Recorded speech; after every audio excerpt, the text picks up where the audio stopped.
Hi everybody, Lily here.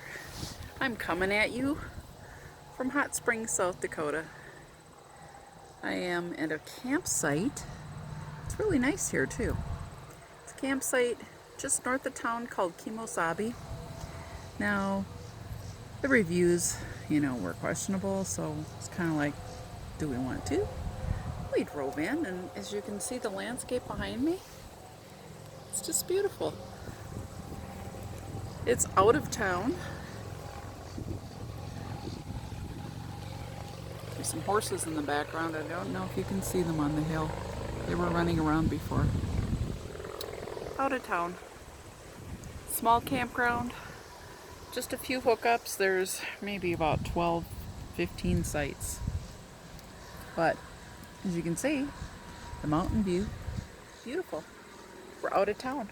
And it's not too expensive here. About $30 a night for full hookups. Not bad at all. They have a bathroom and they have a shower. Not bad at all. So yeah, update on our problem with, there's the building, there's the shower and the bathroom. Update on our little snafu with our RV breakdown. We're on the road again. Yay! We're on the road again. We didn't go very far. We went about 58 miles south to Hot Springs because there was so much stuff that I wanted to see here. They have a mammoth site. If you've heard of it, it's a bunch of mammoths were trapped in a sinkhole, and it was discovered in 1974 when someone was doing a housing project, digging up the earth, and they found this sinkhole with all these mammoth bones, hundreds of them. So you can go there now. It's a live archaeological dig, and you can go there and see, walk through. It's a guided tour, and it was only $10 for a person. So I'll have a video of that up a little later. But I just wanted to give you an update. Our car, our rig, we got it fixed. We got it back Tuesday night. Okay, let me backtrack. Monday we had it hauled via the tow truck to Dakota Truck and Auto Repair in Rapid City. We were in Rapid City at a campground at America's Mailbox Campground and went to leave, and our truck wouldn't start.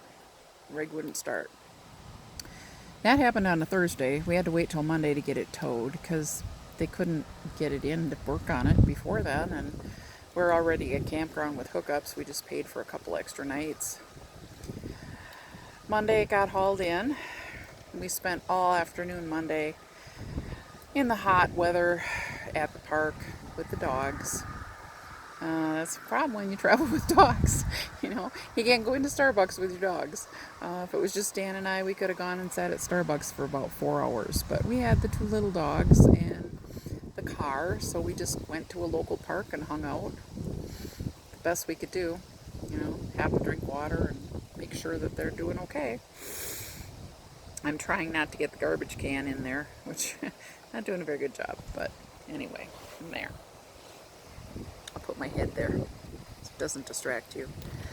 So after about a long wait, it was 11 when we dropped it off, and they called around 2:30, 3 o'clock, and they're like, okay, we got the fuel pump off, but the problem is the bolts broke off because it's so rusted, and he said, was it from Minnesota? Did it spend a lot of time in Minnesota? It's like, well, no, but it spent all of its life until last summer in Wisconsin, so that accounts for the rust. So all the bolts that hold the fuel pump in rusted up, were rusted, and they broke off when they took the fuel pump off the gas tank. Which meant we had bad news. They said we could get a gas tank, and the only place that would make them is somewhere in Florida, and cost us $1,400 if we did that. And then we'd have to wait 4 to 5 days for them to ship it from Florida. So yeah, really, what the hell are we gonna do here? That's what we thought. we weren't going to do that. He said the other option is we can just repair the top of your gas tank and, you know, try to fix the bolts, you know, drill some bolts in to hold the fuel pump. So we went with that option. But the problem was by 4:30, 5 o'clock, they weren't done working on it. But the wonderful part is these people at Dakota Truck and Auto, they pulled our RV out of the garage for us and had it set up level, just you know, pointing, you know, with the nose pointing toward the garage door. And they said, well, you can just boondock here overnight. You know, no problem. We're here at 8. We'll be here at 8 in the morning. We'll knock on the door. Because we told them this is where we live, you know. But the guy, Ryan, at Dakota Truck and Auto, had said, well, you're not going to find a motel right now. You know, that was an option we had. He said, you just won't, because it's Sturgis and they're just all booked up. So that's why they let us boondock overnight there. We didn't have any electric. They gave us the option to hook up to their electric if we wanted to, but they only had like a 15 amp and we need a 30, so that wouldn't work. But it was very hot, very, very hot, and we survived it, you know, boondocking. We have solar. We plugged in a fan, you know, we're running the solar all night. The inverter had a fan going, and next morning they came and we got out.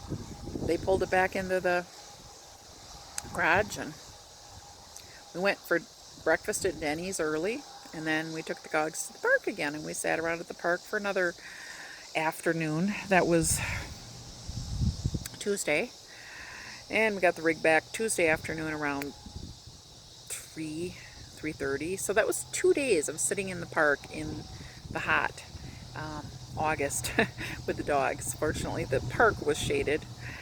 And we actually went in the car a couple times. Went in the car too, and to get, you know, some air.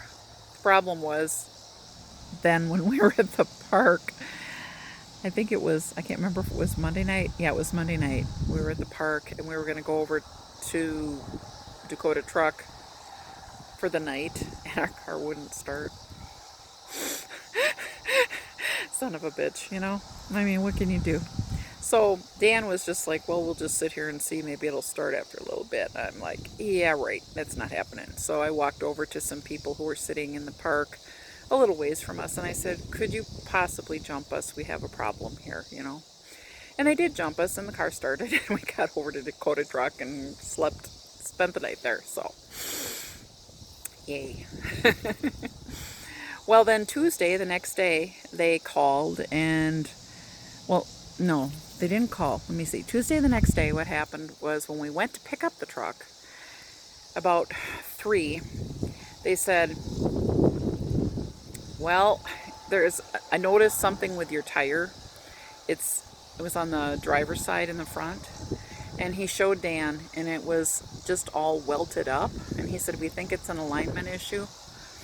So the tire's kind of bulging, like the tread was bad or something. So, yeah, we got the truck back, our rig. We went back to America's Mailbox, but we really didn't want to have to pay any more money to them because it's expensive to stay there. It's like $30 a night. So we dry docked in their parking lot for $20 for nothing, you know, just basically parking in the parking lot because, you know, money's getting tight. And then the next morning, Dan called another place, and they were able to get us in at 2 o'clock on Wednesday. So we took the truck over there on 2 o'clock on Wednesday, and they had the tire we needed. We were able to buy a new tire for the front, and Dan had a spare that was a match, a Cooper tire that we needed. So we have the front tires are set up and it's aligned. It cost $450. They had to do some kind of, they had to replace a part, and they said the alignment was really bad, really terrible. Dan just thought it was wind. He just thought it was the wind pushing him around a lot. And now that we have it back, you know, it's He says work drives really good now. But all told, this little fiasco cost us about $1,250. You know, 800 and something at Dakota Truck and Auto, and another 450 at the tire place, the alignment and tire place. And it's Rapid Tire was who it was. And we have a Class C Leprechaun. It's a Ford and a motor. So if anybody is traveling through here, those two people were able to help us out, those two companies. And I can't say enough about Ryan and Dakota Truck and Auto. I mean, they were wonderful to us. They were very helpful, you know, letting us boondock overnight in their driveway, you know, because we were stranded, literally, you know, just stuck. And with Sturgis going on just a few miles away, there were no motels available, so we would have been sleeping in our car in a park somewhere. So that's how that ended up, and here we are. We are at Hot Springs.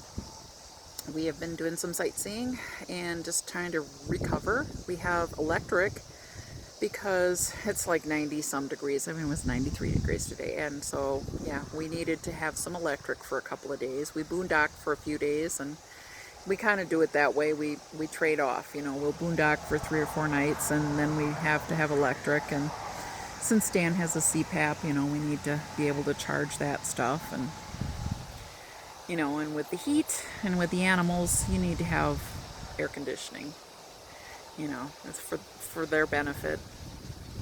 And mine too. I get really crabby in the heat. Just ask Dan. I was really crabby when we didn't have air conditioning and we were in the parking lot at American Mailbox, and it was just really hot out. So I was kind of cranky, I'll admit it, but hey, there's that. So this is the campground that we're at, and it's basically it's a farm, you know. Nothing wrong with that. It's a farm. They have horses here. They have horses for stud. And like I said, they have about 17 sites. They have full hookups for $31 if you are Sam's, Good Sam, or Scapies. They give you a discount, 15% off. So we got 15% off of that. It was $27 a night for us because we're Escapies and Good Sam. We didn't get a double discount, we just got the 15%. But anyway, I just thought I should let everybody know how we're doing, in case you were concerned.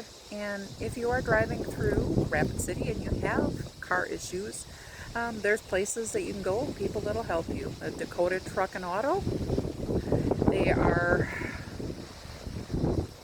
located on Deadwood Avenue, or Deadwood Drive, and Rapid City Tire.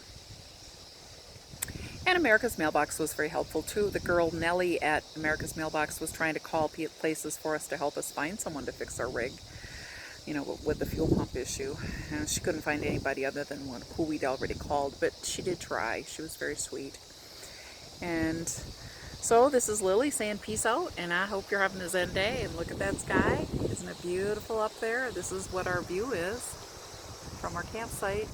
Nice breeze going through here, even though it's like 90 degrees out. It's cooling off now because it's evening.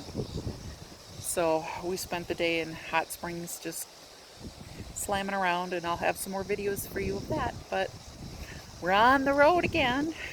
Don't know where we're headed after this, but stay tuned and you'll find out. So if you want to know when I upload videos, just click the subscribe button. I do it kind of randomly when I have something to share. I mean, we have days where nothing's happening, so I'm not on a strict schedule. So, and as I've said in my other videos, you know, I'm not doing a TV show here. This is a video journal of my journey and Dan's journey as we try to live the RV lifestyle on a budget. Retired, tight funds. Oh, and one thing I will say, if you're considering doing this life, you probably do need to have some money set aside. I mean, we had some money in savings. We sold all our belongings. We sold everything we owned that we couldn't fit in the RV. We're storing a couple of things at our daughter's, just a few things. So, yeah, and then that went into our savings account. so that we would have some money for emergencies like this. But it hurts when you have to dip into it, you know. So anyway, Lily, peace out. Have a very zen evening. It's August 9th today. So have a wonderful evening. Enjoy the cool breeze where you are. Have a cool drink, have a beer, glass of wine, glass of lemonade, and just chill out. See you soon.